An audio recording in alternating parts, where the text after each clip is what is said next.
My parents skipped my wedding because I married before my perfect sister. Now their perfect family image is finally crumbling after being together for 4 years. I got married 8 months ago. Aside from my sister Molin and my parents, everyone attended the wedding. My parents' decision to skip the event was surprising, but I wasn't entirely shocked by my sister's absence. We've never really gotten along. Looking back, I should have expected it. Let me give you some background on our family dynamics. I can't fully blame my parents for favoring my sister over me. She's always been exceptional at almost everything. Wherever she went, she was the center of attention. As soon as she could walk, she started winning spelling bees, science fairs, and talent shows. In high school, she was class president, valedictorian, and prom queen. Tall, slender, and attractive, she pursued modeling while studying business in college. She landed her first modeling job in her sophomore year, and I still remember how my parents celebrated. They threw a lavish party, inviting all our relatives and her friends. Her first professional headshot was framed and placed above the fireplace, where it still hangs today. That same year, I earned my computer science degree. My parents simply murmured, "Well done," before returning to plan Molin's next photo shoot.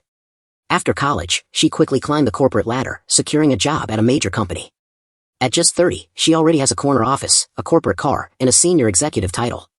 Meanwhile, I work as a mid-level software developer at a respectable tech company.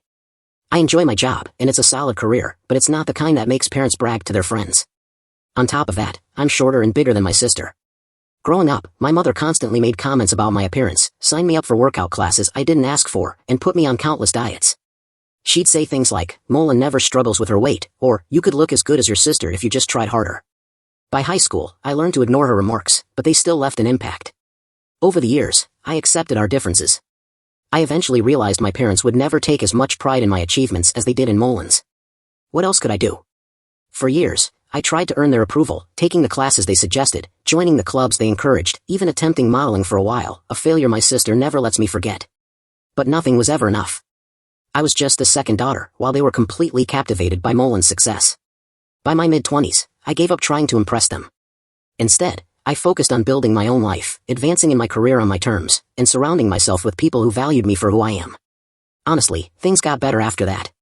Since my parents were so focused on appearances, I kept things superficial to avoid conflict. At Christmas dinners and family gatherings, I'd smile and nod while they gushed about Molin's latest job, boyfriend, or vacation. They were so fixated on her that they didn't even notice my emotional distance. Then, at a tech conference, I met my now husband through a mutual friend. Unlike my family, he actually saw me. He loved my dry sense of humor, my coding skills, and yes, even my body type. From the start, he never once suggested I change or compared me to anyone else. After 4 years of dating, he proposed, just the two of us, at home, eating takeout with our favorite TV show playing in the background. It was perfect. Naturally, I told my parents about the engagement last year. Their reaction should have been my first warning sign. No congratulations. Just silence. Then my mother finally asked before the wedding. My mother suggested that I should consider improving my physical condition. My father barely spoke at the engagement party. My husband noticed their strange reaction, but at the time, I was too anxious to fully process it. For most of the evening, they huddled together over my mother's phone in a corner. Later, my husband told me he overheard them on a call with Molin, who was clearly crying. They were discussing how this wasn't the plan and how they never expected me to get married first. From what he could gather, they were upset by the unexpected turn of events. During wedding planning, I faced a few minor setbacks. Despite not even being engaged yet, my mother had already created multiple Pinterest boards for Molin's future wedding but showed little interest in helping me with mine. When I picked out my dress, an elegant yet simple A-line gown that made me feel beautiful, her only comment was that it was practical and suited my figure. In the end, my future mother-in-law, who treated me like the daughter she never had, helped me with most of the wedding preparations. My husband and I carefully reviewed the guest list before sending out electronic and paper invitations to ensure no one was left out. I know for a fact that my parents received theirs. Our digital invitations had red receipts. However, when I noticed they hadn't RSVP'd, I reached out multiple times via calls, texts, and emails. My messages were either ignored or met with vague responses about how they were very busy and needed to check their schedules. But with so much to do before the wedding, I couldn't afford to dwell on it. Thankfully, my in-laws were incredibly supportive, helping with everything from seating arrangements to floral decor. Even at the beautiful bridal shower hosted by my husband's sister, my parents' absence, though glaring, was never openly discussed. On the wedding day itself, everything was perfect. We had a beautiful morning ceremony followed by a relaxed afternoon reception in a garden setting. Everyone kept saying how happy and in love we looked. But at times, their absence felt like a physical ache when I saw the empty front row seats, when I missed out on the father-daughter dance. After the honeymoon, I reached out for answers. When I finally got them on the phone, my mother launched into a long-winded rant about how hurt they were that they never received a formal invitation. She claimed she had always dreamed of helping plan her daughter's wedding and couldn't understand why I had excluded them. I was confused, because I knew we had sent them both digital and physical invitations. To be sure, I checked our records during the call and even confirmed the delivery of the paper invitation. But instead of calling them out for trying to gaslight me, I simply apologized for the mistake and ended the call. Later, my husband pointed out several red flags I had overlooked: the way my parents reacted with surprise rather than joy when we announced our engagement, how they constantly made excuses to avoid helping with the wedding. He hadn't mentioned it earlier because he didn't want to add to my stress, but in hindsight, the pattern was obvious. The idea that I, the less successful daughter, was getting married before their beloved Molin was too much for them to accept. Their actions confirmed what I had long suspected but tried to deny, that no matter what I did, I would never measure up in their eyes. The most heartbreaking realization? Even my wedding day, which should have been a celebration of love and new beginnings, became just another battle in their endless effort to maintain their perfect illusion, favoring drama over reality. I laid out every moment, every slight, every time they made me feel less than. I reminded them how they openly celebrated Molin's achievements while mine were treated as afterthoughts. My father tried to dismiss it all, claiming I was being overly sensitive. My mother insisted that I had misunderstood their intentions, that they loved both of us equally. But I didn't let them rewrite history. I pointed out how they eagerly planned Molin's engagement party and wedding, throwing themselves into every detail, while they couldn't even bring themselves to acknowledge my own. How my mother dropped everything for Molin's dress fittings, yet had barely reacted when I found mine. How my father beamed with pride at her successes but could barely muster a nod of approval from mine. For the first time, they had no response. Just silence.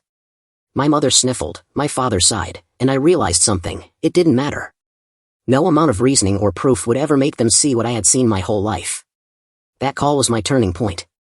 I told them that I was done pretending, done making excuses for their behavior. If they wanted to continue living in their version of reality, they were welcome to. But I wouldn't be a part of it anymore. Since that conversation, I feel lighter. There's no longer an expectation, no longer a desperate hope that they will change. I am free to focus on the people who truly value me, my husband, my in-laws, my friends, and even the family members who have shown me more love and support than my own parents ever did. Molin's wedding is approaching, and I know my parents are doing everything to make it perfect. I won't be attending, and I doubt I'll even be invited. But that doesn't bother me anymore. Their absence at my wedding made one thing clear: I was never truly part of their world. And I no longer want to be. I'm building my own life now, one where I am loved for who I am, not for how I compare to someone else. And that is worth more than any validation they could have ever given me. Send a long-winded message to my husband instead. In it, she attempted to persuade him to talk some sense into me, arguing that I was being irrational and selfish. She insisted that I was letting my personal grievances overshadow the importance of family and that my actions were hurting my parents deeply. My husband, still chuckling, simply replied with, "Rebecca is a grown woman who makes her own choices. I support her in those choices. Maybe instead of trying to control the narrative, you should reflect on why so many people are suddenly seeing things for what they are." That was enough to send Molin into another spiral. She began reaching out to extended family members, likely expecting sympathy, but to her surprise, many of them didn't take her side. Some even told her directly that they had lost respect for our parents after learning how they treated me. It turns out that years of favoritism and neglect don't go unnoticed, and now that it was all out in the open, people were less inclined to pretend otherwise. The fallout has been fascinating to watch from a distance. My parents have gone silent, whether from embarrassment or simply because they've given up trying to control me, I don't know. Molin, on the other hand, seems determined to salvage whatever family image she can. She's posting online about how grateful she is for her wonderful, supportive family and how she won't let negativity steal her joy. It's amusing, really. But here's the thing: I don't care anymore. I don't care about their opinions, their guilt trips, or their desperate attempts to maintain control. For the first time in my life, I'm free. I've stopped seeking validation from people who will never give it to me. I've stopped trying to be a part of a family that never truly made room for me. Molin's wedding will happen, and my parents will dote on her just as they always have. But I won't be there to see it, and I'm at peace with that. I have my own life, my own happiness, and people who love me unconditionally. And that is more than enough. She somehow got his personal number, probably through a mutual acquaintance, and sent him a series of texts detailing exactly why our sisterly relationship has always been strained. At first, she kept things professional, addressing him as Rebecca's husband and expressing concern for our family's well-being. As Rebecca's sister and someone who deeply cares about our family, I feel compelled to reach out, she wrote. But it didn't take long for her real intentions to show. She told my husband he had a responsibility to make sure I behaved in a more appropriate manner since he was now the man in my life. Her messages became increasingly condescending. Family dynamics are complex, she told my husband, a professional software architect with an MBA, before adding that someone with Rebecca's sensitivity might not grasp the bigger picture. She urged him to help me see reason before I irreparably damaged family relationships. The kicker? She tried to appeal to what she assumed were his social climbing instincts. Surely you understand that maintaining good relationships with successful family members like myself could be beneficial for your future. Rebecca's behavior is only hurting her own prospects, and, by extension, yours. My husband, who has always seen through Maline's facade, found the whole thing hilarious. He especially enjoyed her assumption that her business status or potential networking opportunities would impress him. She really doesn't know me at all, does she? He said as we laughed about it later that night. Instead of feeling upset, I felt liberated. Seeing her manipulative tactics fail, especially on someone completely immune to them, was eye-opening. It confirmed something I've long suspected: despite all of her accomplishments, she's still the same insecure person who needs to tear others down to feel superior. But what struck me most was how little she understands real relationships. When she couldn't control me directly, she immediately tried to use my husband against me, just like she used to do in high school when she'd turn my friends against me if she couldn't bully me herself. Different decade, same tactics. This fresh perspective made me realize that Maline's behavior was never just about sibling rivalry. Growing up, she made a calculated effort to maintain her golden child status, constantly reminding our parents, and me, how much better she was, overshadowing any achievements I had, and making sure my shortcomings were on display for everyone. The difference now? I don't play her games anymore. 10 years ago, her messages would have sent me spiraling into self-doubt. 5 years ago, they would have left me hurt. Today, I just find them ridiculous. My husband's response was perfect. Instead of engaging with her drama, he simply replied, "Thank you for your concern about Rebecca's well-being. As her husband, my priority is supporting her happiness, not managing her behavior. If you have any concerns, I encourage you to speak with her directly. Have a nice day." After realizing she wasn't going to get the reaction she wanted, Maline sent one last, dramatic text: "I see she's poisoned you against the family too. Don't say I didn't try to help when this all blows up in your faces." Ironically, her attempt to help only reinforced my decision to keep my distance. Her messages prove nothing has changed. She's still the same controlling person who sees any deviation from her version of our family as a threat. But the best part? Her manipulation failed spectacularly. Instead of driving a wedge between my husband and me, she actually brought us closer. Rather than stressing about her texts, we laughed about them and planned a weekend getaway. I've come to realize that real family isn't about maintaining facades or controlling narratives, it's about supporting and uplifting one another. And when someone, even your own sister, tries to manipulate you, it's a sign that keeping your distance is the best choice. Rather than getting caught up in my family's endless power struggles, my husband and I have chosen to focus on building our own happiness. They say success is the best revenge, but I'm learning that true success isn't about proving anything to others, it's about living a life that feels right for you, surrounded by people who encourage your growth instead of holding you back. By that measure, I feel more successful than ever. Apparently, I'm just resentful because Maline's wedding is going to be far more sophisticated and gorgeous than mine ever was. At least, that's the latest story my parents are telling. According to them, I intentionally left them out of my wedding just so I could play the victim. The irony? They still live in the same house they've owned for 30 years, and their email addresses haven't changed since email was invented. Yet somehow, they claim I sent their invitation to an old email address and a previous home address. The good news? Their desperate attempts to control the narrative are failing miserably. No one in the family is buying it. In fact, several relatives have come forward with their own experiences of my parents' blatant favoritism. One aunt even told me that my mother had pulled similar stunts at other family weddings, making sure Maline was the center of attention every time. But the most satisfying part of all this?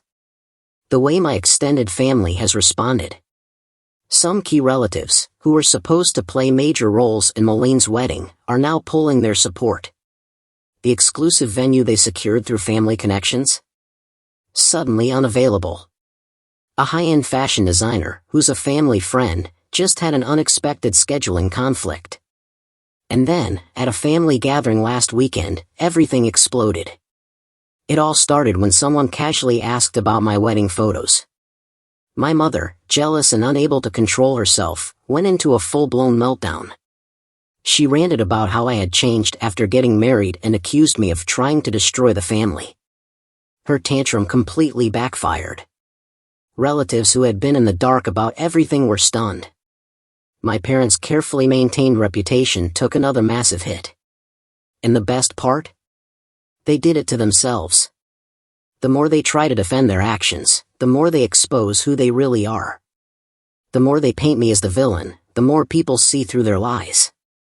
Family members who once stayed neutral are now choosing sides. Even my father's brother, who had always remained silent for the sake of keeping the peace, recently apologized for not speaking up sooner. He and his family have now decided to skip all of Maline's wedding events. And me? I haven't even had to lift a finger. The truth is handling everything on its own.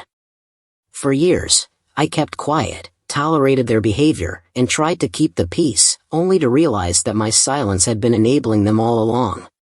Now, every time they try to twist the story, they just end up exposing more of their own toxic behavior. My husband summed it up perfectly. They spent years building a picture-perfect family image, but it was built on emotional manipulation and favoritism. Eventually, it was bound to collapse. And personally, I've never felt better. I'm no longer chasing my parents' approval. I don't have to manage Maline's emotions. And for the first time in my life, I don't feel pressured to maintain a fake family image. Sometimes, the best revenge is simply letting the truth speak for itself. And I want to take a moment to say thank you. Reddit gave me the courage to finally stand up for myself. Your advice and support have meant more than I can express. Sometimes, it takes strangers from the internet to show you what real family support looks like. Thank you for watching. If you haven't subscribed yet, make sure to do so and hit the notification bell so you don't miss more shocking real-life stories happening around you.